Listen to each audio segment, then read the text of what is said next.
going to discuss about the medical management of the angina pectoris।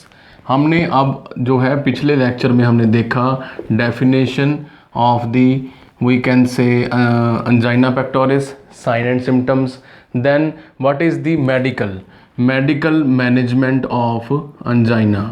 हम जो है angina को मेडिकली कैसे मैनेज करेंगे। तो जैसे कि मैंने बताया था पिछले लेक्चर में कि 15 सेकंड से लेके 15 मिनट तक जो है अंजाइना का पेन, चेस्ट पेन बना रहता है। इसके साथ पेशेंट के अंदर और भी जो साइन एंड सिम्टम्स हैं वो प्रेजेंट रहते हैं। तो हमने देखा कि कौन कौन से रिस्क फैक्टर्स हैं जिसके कारण अंजाइना पेन जो है पेशेंट में प्रेजेंट रहता है, और उन रिस्क फैक्टर्स को अगर हम कम कर लें, जैसे कि हमारा स्मोकिंग, तो सबसे पहले नॉन फार्मा जो है हमारा इंटरवेंशन आएगा, यानी पेशेंट को बिना दवाई दिए हम कैसे ठीक कर सकते हैं।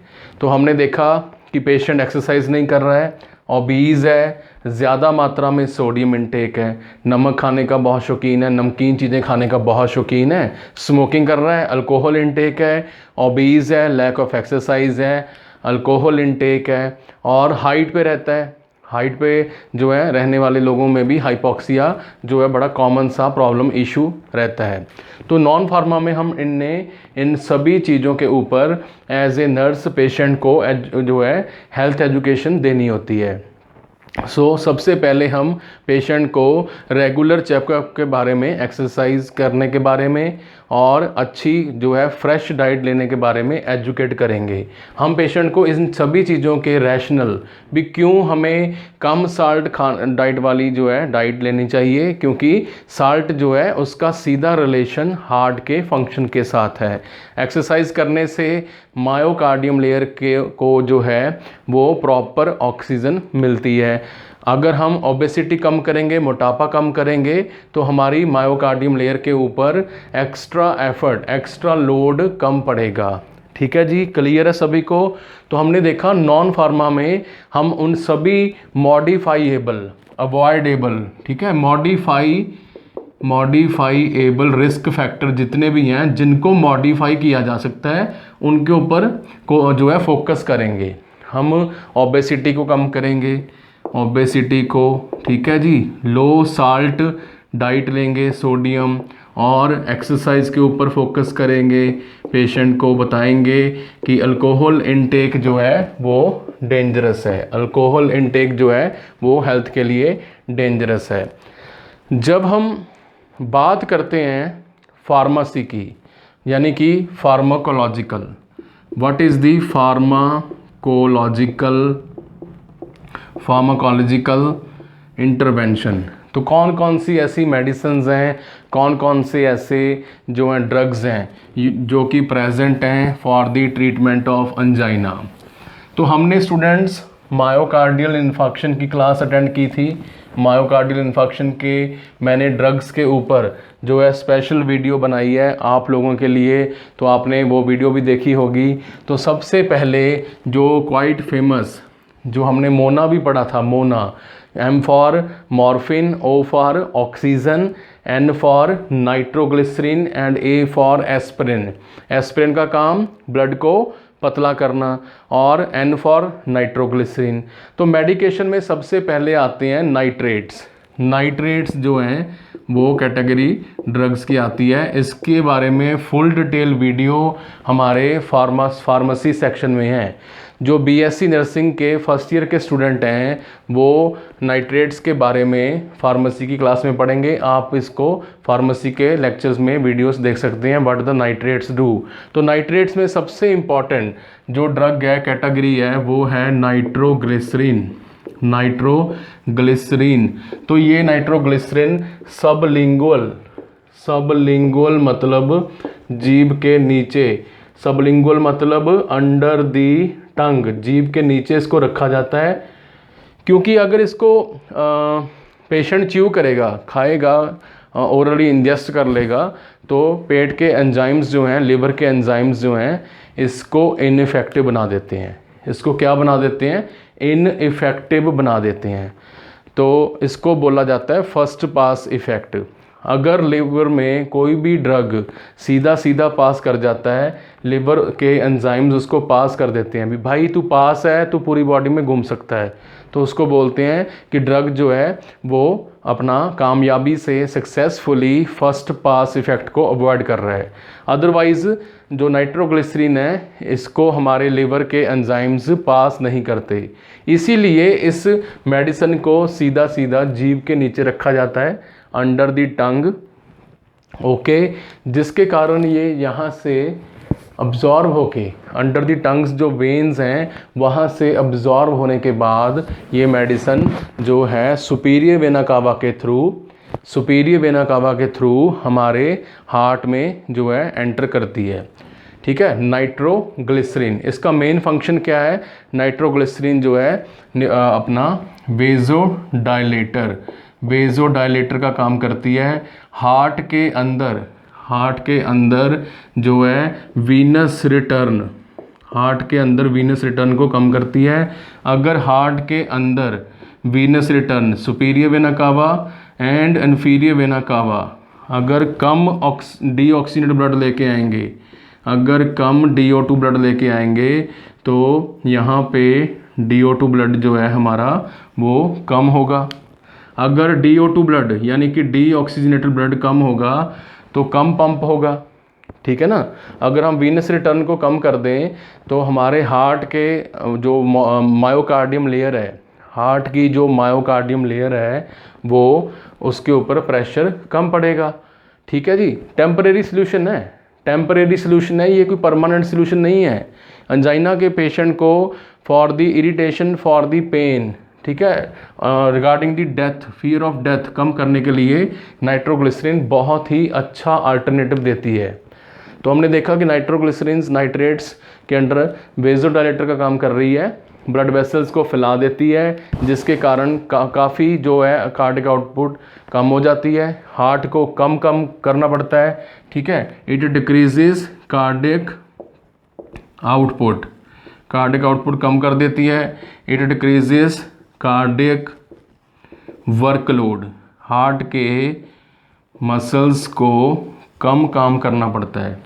तो दो काम करती है नाइट्रोग्लिसरीन, जीभ के नीचे रखी जाती है। ओके जी, पिछले हमने देखा था मायोकार्डियल इन्फेक्शन के वीडियो में इसकी डोज, ठीक है, डोज आपने वहाँ पे जाके देखनी है और मैं यहाँ पे नहीं बताने वाला। ठीक है, नाइट्रेट्स, नाइट्रोग्लिसरीन। अब दूसरे ड्रग की बात करते हैं, दैट इज़ कौन सा होगा जी? हार्ट के मामले में रटे रटाए हमारे टिप्स पे होने चाहिए कि कौन कौन से ड्रग्स यूज़ करते हैं। नाइट्रेट्स, देन नाइट्रेट्स के बाद कौन सा category? Obvious, beta blocker, world famous category है बीटा ब्लॉकर। तो बीटा ब्लॉकर कैटेगरी में अगर पेशेंट को अंजाइना हो रहा है, पेशेंट इज़ फीलिंग अंजाइना, तो बीटा ब्लॉकर की सबसे बड़ी निशानी है जिन ड्रग्स के पीछे क्या लग रहा है? लोल, LOL लोल। इंस्टाग्राम पे, फेसबुक पे, व्हाट्सएप चैट में हम यूज़ करते हैं LOL लोल, यानी कि लॉट्स ऑफ लाफ्टर। तो यहाँ पे भी पेशेंट बीटा ब्लॉकर लेने के बाद लाफ कर सकता है। जिन मेडिसिन के पीछे लोल आ रहा है वो सारे बीटा ब्लॉकर्स हैं। ठीक है जी, बीटा ब्लॉकर ड्रग्स में जो है सबसे कॉमन ड्रग जो है वो है एटिनोलॉल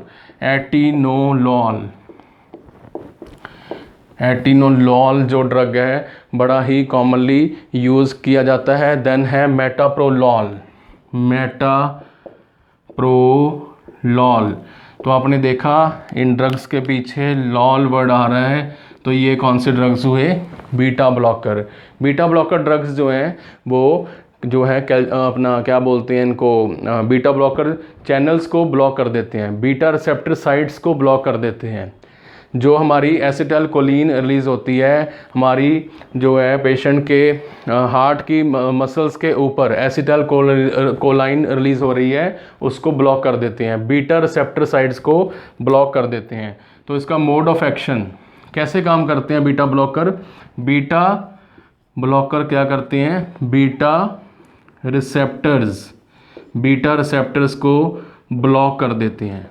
ठीक है, सेल्स के ऊपर बने होते हैं जो है ये सेल है हमारा, यहाँ पे बने हुए हैं हमारे बीटा रिसेप्टर। तो यहाँ पे आके एसिटाइलकोलिन जो है फिक्स होती है, जिसके बाद सेल में इंट्रा सेलुलर सिग्नल जाते हैं, यानी कि सेल अपना काम करता है। बट अगर हम यही गेट ही बंद कर दें, ये गेट बंद कर दें एसिटाइलकोलिन के लिए, ये गेट बंद कर दें हम ऐसी मेडिसिन दे के, ठीक है, ये जो मैं लाइनें लगा रहा हूँ ये मेडिसिन है, इस मेडिसिन का नाम है बीटा ब्लॉकर। तो यहाँ पे हमने बीटा रिसेप्टर साइट्स को क्या कर दिया, ब्लॉक कर दिया। अब जो है मेडिसिन अपना असर क्या बोलते हैं, जो एसिटाइलकोलिन है वो अपना असर नहीं दिखा पाएगी, जिसके कारण कार्डिक आउटपुट थोड़ी सी कम होगी, हार्ट के मसल्स के ऊपर लोड कम पड़ेगा। तो ये तो थी दूसरी कैटेगरी बीटा ब्लॉकर। तो हमने देखा कौन कौन से जो ड्रग्स हैं वो यूज़ होते हैं। नाइट्रेट्स में सबसे इम्पॉर्टेंट नाइट्रोग्लिसरीन। नाइट्रोग्लिसरीन कैसे देते हैं, अंडर दी टंग, जीभ के नीचे। ओके, दूसरी category beta blocker. Beta blocker की सबसे बड़ी निशानी, जिनके पीछे क्या आता है, LOL, यानी कि एटिनोलॉल और मेटाप्रोलॉल। तीसरी कैटेगरी है जी हमारी calcium channel blocker, calcium channel blocker. तो ये कैटेगरी हमारी क्या कर रही है, सेल्स के अंदर, मान लीजिए ये हार्ट का सेल है, इसके ऊपर सोडियम चैनल बने हुए हैं, पोटाशियम चैनल बने हुए हैं, और यहाँ पे बना हुआ है हमारा कैल्शियम चैनल बना हुआ है।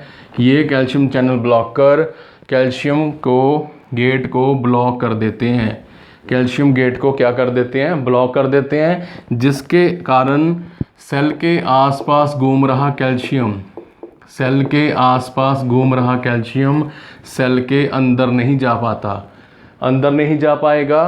तो यहाँ पे न्यूक्लियस या फिर इंट्रासेलुलर प्रोटीन्स काम नहीं कर पाएंगी, जिसके कारण हार्ट के मायोकार्डियम लेयर के जो सेल्स हैं वो कंट्रैक्शन कम करेंगे। आपने बीएससी नर्सिंग फर्स्ट ईयर में, या फिर सिंपल बोलें चाहे बीएससी है चाहे जीएनएम है, एनाटॉमी पढ़ी होगी। एनाटॉमी में हमने मसल कॉन्ट्रैक्शन पढ़ा था। मसल कॉन्ट्रैक्शन में हमने देखा कि कैल्शियम जो है बहुत इम्पॉर्टेंट रोल प्ले करता है, किसमें, मसल कॉन्ट्रैक्शन में। तो हार्ट के मसल्स जो हैं वो काफ़ी थक चुके हैं, मायोकार्डियम लेयर को ब्लड सप्लाई नहीं मिल रही, काम उतना ही करना पड़ रहा है, तो हमने दे दिए कैल्शियम चैनल ब्लॉकर। तो कैल्शियम अंदर जाएगा नहीं और हार्ट का मसल कॉन्ट्रैक्ट कम करेगा तो कम ऑक्सीजन चाहिए, तो अब पेशेंट को काफ़ी रिलीफ जो है मिल जाता है। यानी जो बीमारी का सिंपल सा रीज़न होता है ना, उसी रीज़न के पीछे पड़ जाओ, उसी रीज़न के पीछे जाके देखो भी किस तरह इन किन चीज़ों को मॉडिफाई करके, किन किन चीज़ों को हम सेट करके घुमा के देख सकते हैं, सो दैट रिज़ल्ट आए। कैल्शियम के कारण मसल कॉन्ट्रैक्शन हो रही है तो कैल्शियम को ही बंद कर दो। कैल्शियम चैनल ब्लॉकर्स में जो है बड़ा ही कॉमन सा ड्रग है वो है डिलीटैलिन भी इसको बोला जाता है। डिलीटैलिन जो ड्रग है वो यूज़ की जाती है, डिलीटैलिन। और इसके अलावा जो और ड्रग है वो यूज़ किया जाता है हमारा एम्लो याद रखना है, एम्लोडिपिन, जिनके पीछे इन आ रहा है, एम्लोडिपिन और डिलीटैलिन। तो आपने देखा एम्लोडिपिन जो है हमारा ड्रग है calcium channel blocker. Calcium channel blockers क्या कर रहे हैं, कैल्शियम को ब्लॉक कर रहे हैं। बीटा ब्लॉकर क्या ब्लॉक कर रहे हैं, बीटा रिसेप्टर्स को ब्लॉक कर रहे हैं। नाइट्रोग्लिसरीन क्या कर रही है, वेजो डायलेशन कर रही है। अब हम चौथी कैटेगरी की तरफ जाते हैं, जो फोर्थ ड्रग हार्ट के मामले में यूज़ हो रहा है। नाम से पता चल जाएगा, मेरे जो बच्चे हैं, होशियार बच्चे हैं, ये हमारे नहीं होशियार हैं भाई, ठीक है, तभी मेरे पास पढ़ रहे हैं। और एंटी प्लेटलेट ड्रग्स जो है देने हैं। हाँ जी, एंटी प्लेटलेट ड्रग्स का काम क्या होगा, प्लेटलेट्स को इकट्ठा होने से रोकना, ठीक है। अब ये जो हमारी कॉरोनरी आर्टरी है इसमें प्लाक फॉर्मेशन हो चुका है, यहाँ पे प्लेटलेट्स इकट्ठे होते जा रहे हैं, प्लेटलेट्स इकट्ठे होते जा रहे हैं, पार्टी कर रहे हैं, प्लेटलेट्स यहाँ पे इकट्ठे होके पार्टी कर रहे हैं। ठीक है, तो हमने क्या करना है, इनको तोड़ देना है, इनको तोड़ देना है। एंटी प्लेटलेट्स, एंटी प्लेटलेट्स में सबसे मशहूर एग्जांपल है quite famous drug that is aspirin. Aspirin जो ड्रग है वो यूज़ की जाती है for as a anti platelet activity, anti platelet activity के तौर पे जो है यूज़ की जाती है, प्लेटलेट एग्रीगेशन नहीं होने देती। ठीक है, इकट्ठा होना गलत वर्ड है, एग्रीगेशन। तो मैं अपनी टीचिंग में सिंपलिसिटी से कॉम्प्लेक्सिटी की तरफ जो है जाने में बिलीव करता हूँ। अगर सीधा ही मैं कॉम्प्लेक्स चीज़ें बताऊँगा, सीधा ही मैं टेक्निकल वर्ड जो है एक्सप्लेन करूँगा तो आपका शायद समझ, आप कंसेप्ट क्लियर ना हो। तो मैंने क्या किया, प्लेटलेट्स के बारे में बताया, एंटी प्लेटलेट्स, एस्पिरिन खून को पतला करने वाली ड्रग, डाइल्यूट, देन प्लेटलेट के इकट्ठा होने को क्या बोलते हैं, एग्रीगेशन, इसको प्रिवेंट करती है। कौन प्रिवेंट करती है भाई, एस्पिरिन। ठीक है, एस्पिरिन जो है ये भी ब्लड क्लॉट फॉर्मेशन को रोकती है। अगर हम ब्लड क्लॉट फॉर्मेशन को रोकेंगे तो क्या होगा, क्या होगा, ब्लड क्लॉट फॉर्मेशन रोकने से मायोकार्डियम लेयर में प्रॉपर ब्लड सप्लाई जो है वो जा रही है, प्रॉपर ब्लड सप्लाई जो है वो जा रही है, और मायोकार्डियम लेयर में जो अंजाइना के सिम्टम इनिशिएट हुए थे, स्टार्ट हुए थे, वो कम हो जाएंगे। ठीक है, तो हमने देखा कि किस तरह जो है हमने देखा नाइट्रेट्स में कौन सा ड्रग आ रहा है, nitroglycerine, beta blocker, beta receptor को ब्लॉक करते हैं, जिनके पीछे आता है लॉल एंड लॉल। कौन सा लॉल, एटिनोलॉल। ओके, उसके बाद हमने देखा कैटेगरी, देन है calcium channel blocker. Calcium channel blocker क्या कर रहे हैं, calcium channel blocker calcium sites को ब्लॉक करने के कारण कैल्शियम को अंदर जाने से रोकते हैं।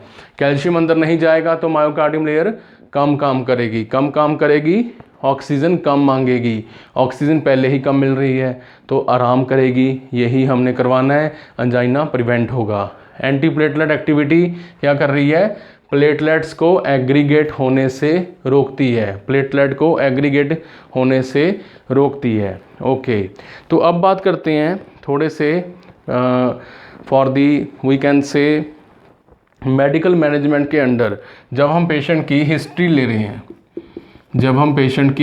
रहे हैं, तो हमने पेशेंट को पूछना है व्हेन, कब हुआ अंजाइना स्टार्ट, ड्यूरेशन पूछा जाती है, ड्यूरेशन कितने समय के लिए, जैसे मैंने बताया 15 सेकंड से 15 मिनट। उसके बाद उसको पेन स्केल पे पूछा जाता है, पेन स्केल भी आप जो हैं 1 से लेके 10 तक इस सीने के दर्द को, इस चेस्ट पेन को आप कितने मार्क्स देते हो। ठीक है जी, और टाइमिंग क्या थी पेन की, टाइमिंग क्या था, timing whether it was morning, evening और आफ्टरनून, क्या दोपहर को दर्द हुआ, आफ्टरनून को हुआ, शाम को हुआ या फिर मॉर्निंग में, क्योंकि शाम को पेशेंट जो है सोते वक्त ज़्यादा रेस्ट कर रहा होता है, मॉर्निंग टाइम हम थोड़ा सा फिज़िकली एक्टिव होते हैं, तो ये क्वेश्चन पूछना ज़रूरी है। उसके बाद है हमने जो है कौन कौन सी डाइट पेशेंट ले रहा है, ठीक है, खा रहा है, पी रहा है, वो नोट करनी होती है। History of